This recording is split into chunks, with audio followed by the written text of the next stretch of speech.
Welcome to This Week in East Brunswick.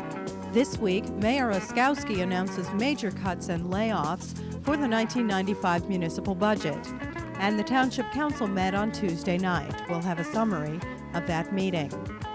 Elijah's Promise, a New Brunswick-based organization which feeds the poor and homeless, is moving to a new location. And the East Brunswick Public Schools might get a boost in technology and renovations if the proposed bond referendum passes at the end of February. Director of Public Relations for the schools, Amy Fisher, and a member of the School Planning Committee, Monty Block, discuss the proposal and tell when the public can speak out at an upcoming forum. The current performance at the George Street Playhouse is the classic A Raisin in the Sun. And children and parents came to the library on Saturday to take steps to ensure kids' safety in a fingerprinting program sponsored by the East Brunswick Police. All of this and more is coming up next, but first here's a rundown of the Channel 8 program schedule for the end of January. Monday, loosen up and work it out with Lenore Kulik first thing in the morning. That's on Look Great, Feel Great at 10 a.m. Stories for preschool children follow at 10:30 on Stories from the Library. Tuesday evening, tune into Channel 8 for an interview with football great Drew Pearson and host Phil Hill on Sports Talk at 7:30. Wednesday evening at 7:30, join host Dolly Vasta for an entertaining evening of great gospel music with the Lumsey Sisters. Dolly talks with the group in the studio and travels to Pennsylvania for a performance on For Art's Sake. On the arts, Helene Grinberg talks with Al Nygren from the Rutgers Film Co-op about the upcoming spring 1995 series at the State Theater in New Brunswick. That's at 8 o'clock. On Thursday, join us again at 7 and 8 o'clock for another edition of This Week in East Brunswick. And at 7:30, Patty Sullivan features A Salute to Women in the Arts with Dr. Dorothy Perrin on aging aspects. Be sure to watch the Channel 8 programming guide for dates and times of high school sporting events, and the Channel 8 Community Bulletin Board for information about community organizations and upcoming events. At a press conference held Tuesday night, Mayor Ira Oskowsky announced plans to severely cut the municipal budget in order to prevent a huge tax hike for East Brunswick residents. The mayor's plan calls for a large number of layoffs of municipal employees, a municipal hiring freeze, salary reductions, elimination of overtime pay, and elimination of out-of-state travel by township employees. The proposed cuts are the biggest faced by the municipality in 5 years. Mayor Oskowsky explained the need for such drastic measures is due to the lack of ratables and the increased cost of insurance and solid waste collection. Layoffs of municipal employees is imminent, according to the mayor, who, along with Township Administrator Ray Stone, Director of Personnel Mary Tenaccio, and Manager of Budget Adrian Eisner, have been looking at all areas of the budget to cut wherever possible. The administration is in the process of meeting with representatives of the Municipal Employees Association, the union which represents most township workers, in order to manage the layoffs as smoothly as possible. At the press conference, Mayor Oskowsky stated that he reviewed the situation with Council President Vince LeBlanc and made his intentions known to other council members as well. The Sentinel, East Brunswick's local paper, reported that some council members mentioned that they have not been provided with details of the plan. Oskowsky and Eisner agree that this budget crisis is a very serious situation that can be resolved only by extreme measures. There is no word yet on a time frame for the announcement of specific cuts or layoffs, but after the proposal is made, the budget must then go to the Township Council for approval. The daily joys, hopes, and hungers of a family striving for the American dream come to life in the George Street Playhouse production of Lorraine Hansberry's award-winning play, A Raisin in the Sun. A Raisin in the Sun is the story of 3 generations of the Younger family who are packed in a sunless Chicago South Side tenement flat.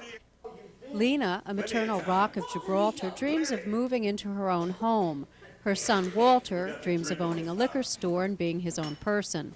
His younger sister Benitha, a race-conscious progressive, dreams of medical school. And Walter's wife Ruth yearns for a grassy escape from the soot and asphalt jungle. When the family collects the father's $10,000 life insurance settlement, they believe their dreams are about to be realized. However, the younger's visions of what the future holds is threatened by racism and household conflict, and only a mother's love, courage, and determination can keep this family from tearing apart and their dreams from shattering.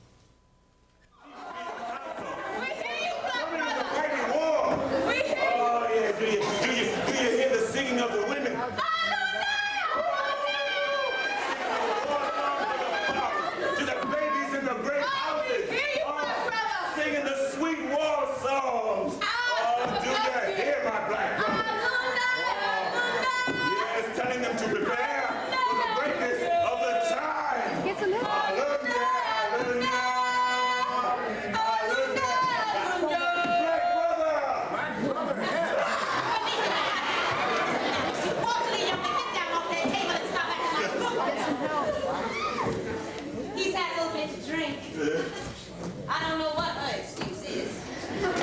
Well, look, honey, we're going to the theater. We're not going to be in it. You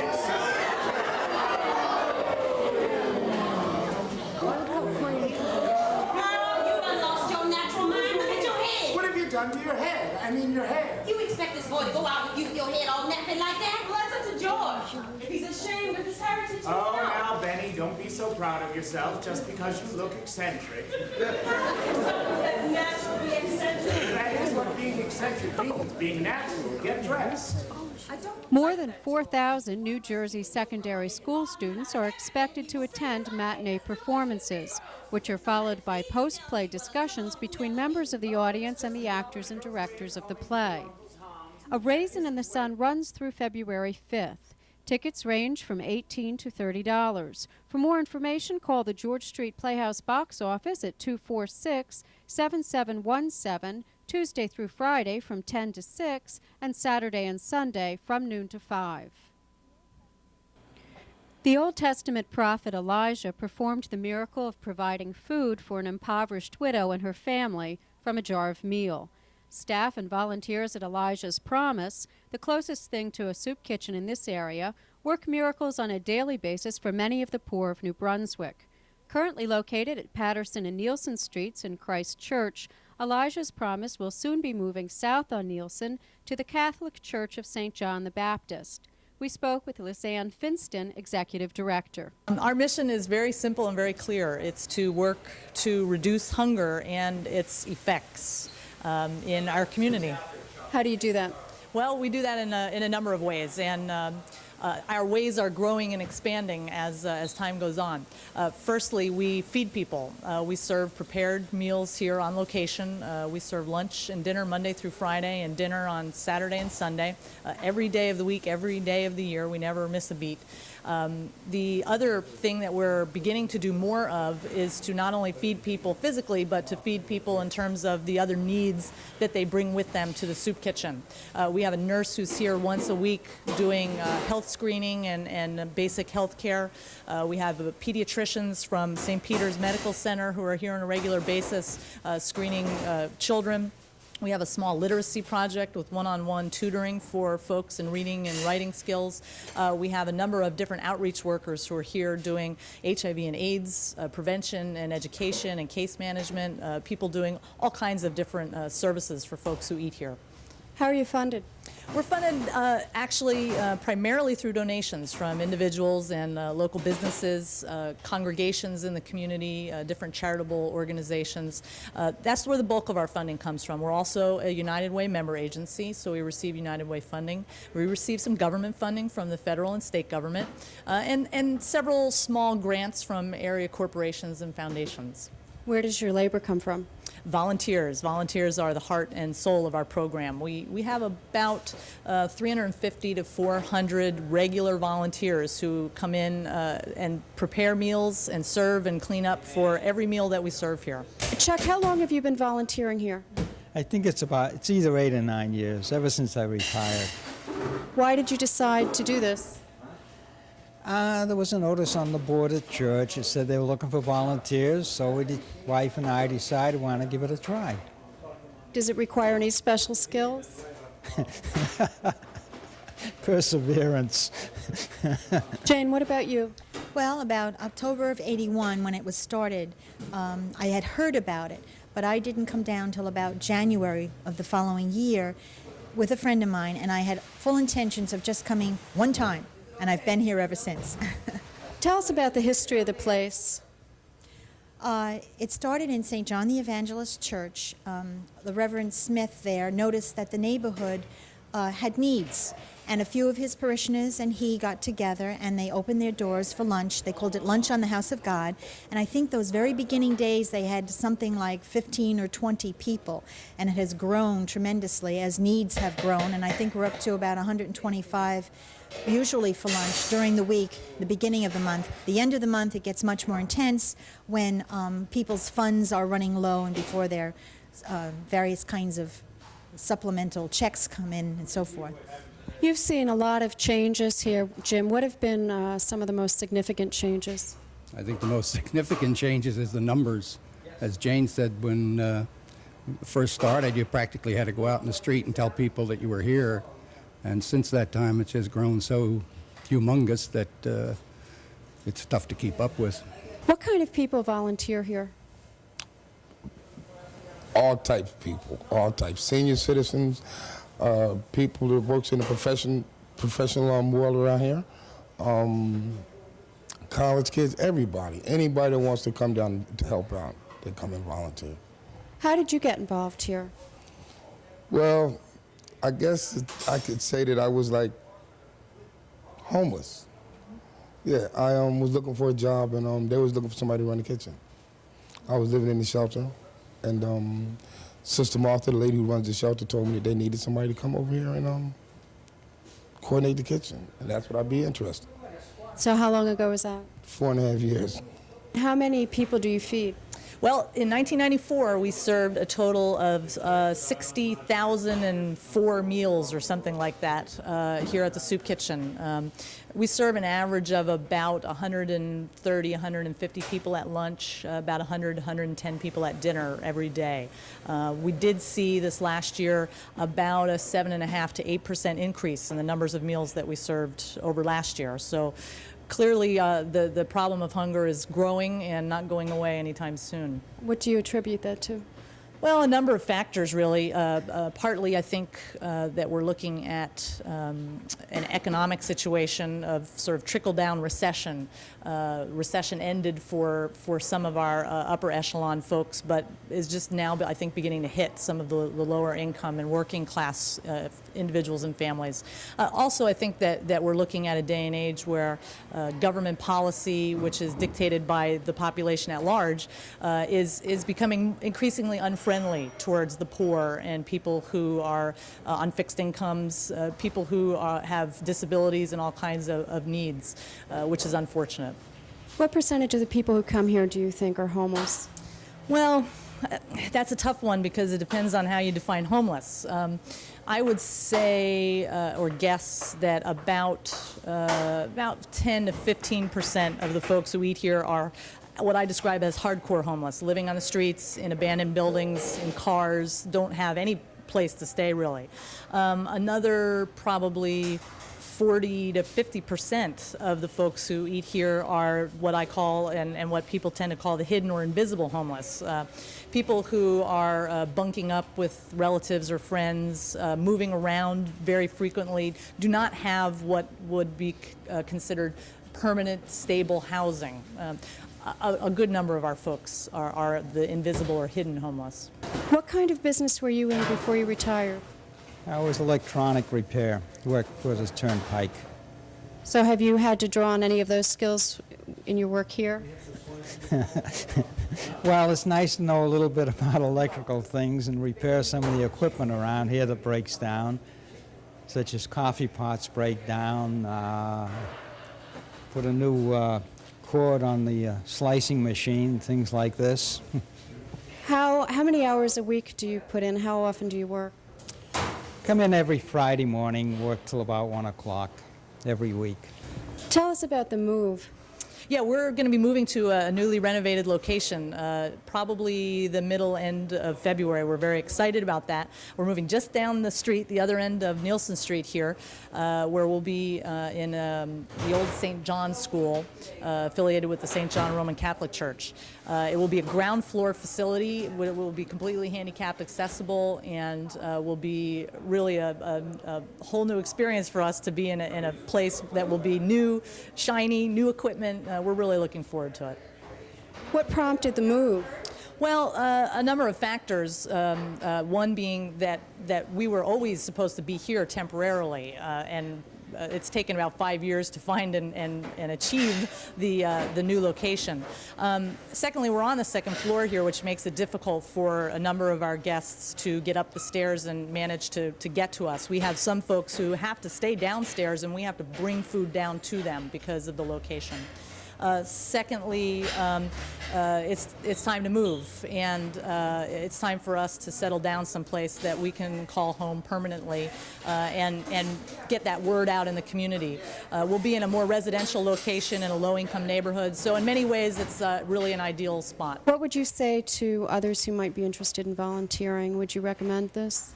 Oh, definitely. You have to do your part in life, and this is a good part of it. Come on in and reap the benefits. We're always in need of volunteer support. If anybody's interested in volunteering, they can call either the kitchen at 545-9373 and ask for Melvin, who's our kitchen coordinator, and he'll let you know when we need help. We also are in need right now of finishing off our kitchen. We have new kitchen equipment. However, we still have about $10,000 more to go to complete our kitchen and buy a couple of other items that we need to manage to be able to do what we need to do in a way that will be convenient and expedient. So we have a kettle that we need to purchase that will be available to make soup and sauces, and we also are looking for a what's called a braising pan, which we fry and griddle and all kinds of things. So that's about $10,000 that we're still looking to raise. The policy is that sense of hospitality. We're trying to help people to reestablish a sense of dignity, a sense of we do care about you, and helping them to feel welcome. And also address their other needs. We're noticing that an empty stomach is not the only need here. We're trying to network with a lot of other services that are already in existence here in New Brunswick. What do you see for the future of Elijah's Promise, Jim? Oh, gosh. Well, of course, our primary focus will still always be on food. But by the same token, I think we're branching out into reading for young children. We would hope that we can help train food handlers and that sort of thing. We're talking about a referral service so far as other needs. In other words, if somebody comes in and they have a problem with rent, then we have a way to tell them where they can go, where they can get the help, and that sort of thing. Why do you continue to do this work? Because it needs to be done, I guess. What are the personal rewards for you, Jane? Well, the need is here, and I think that it's not even a personal thing. It's just that this need keeps coming before you, and you feel that you have to respond. You know, we've set aside time and energy, and we don't want to let go of it now. This is a very exciting time for us. As you know, we have a new building that we're going to be moving into, where we can make more of this networking happen, since we'll have the space. So it's almost like seeing a dream come true, and you don't want to walk away from a dream. Hi, I'm Amy Fisher, and today I'm in the Channel 8 studio with Monty Block, who is a member of the Executive Committee of CARE, that's the Community Advocates for Retaining Excellence. And Monty, we're going to talk a little bit about the forum that will be held about the bond referendum that's scheduled for February 28th, and the forum will be on February the 8th. First of all, could you tell us the purpose of the forum? Well, Amy, the committee got together and felt that the residents of East Brunswick are very intellectual people and intelligent and understand what's going on. And the biggest problem that we felt was getting the information about what the referendum was about out to the people. So we decided to go out with a public forum and explain the facts to them, explain what was happening, the conditions of the schools, the overcrowding problems, the lack of technology, and let them see for themselves what some of the consequences might be. There's a tremendous attempt by the committee to keep this referendum out of the political arena, to get people off their soapboxes, and to come out and just talk to each other as residents so that we together as a group can solve the problem. And by having a forum like this, that gives the entire community that opportunity to come out and voice their opinion. We're not looking to debate them, we're not looking to argue with them. We respect each individual's opinion, but at least they should have all the facts. There'll be an opportunity to look at some of the architectural drawings, to see some of the upgrades to the schools, the additions of some of the computer labs. They'll find out about the technology that we'll be bringing into the school system, and they can then react as an individual with all the facts at hand because they're intelligent enough to make the decision by themselves. Great. And could you tell us when the forum will be again? Sure. The forum is scheduled for February 8th in the public library at 7:30 in the evening, and it'll be broadcasted live on Channel 8. For those who can't get out, they can watch it. And most importantly, to learn about it and then to get out and voice their opinion about the referendum. Okay, well, thank you very much. Thank you. The East Brunswick Department of Public Safety's Detective Bureau fingerprinted nearly 300 residents this past week. Not because they were being processed for a criminal record, but for personal identification. The fingerprinting and photos were offered to everyone, but mostly parents who wanted a record of their young ones for safety reasons. Normally, this program takes place in the school system for kindergartners, but at the request of the mayor, it was open to all ages, and detectives said they covered ages 2 months to 60 years old.